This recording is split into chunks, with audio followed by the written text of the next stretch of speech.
continue with segment 15, Accessories, presented by Denise Baker. Thank you. Today we're going to talk about, first, the bead board. This is a very useful device for creating necklaces and bracelets. And in some of them, they actually have a section where you can line up your earrings. Each track is for a level on a triple strand necklace or a multi-strand necklace, and you can tell how long your necklace is going to be by measuring the numbers. Each number represents an inch, and if you make them even on each side, then you know if you're doing 10 on one side and 10 on the other side, that's a 20-inch necklace.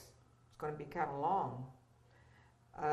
Each section holds your beads and your findings, such as your ear wires,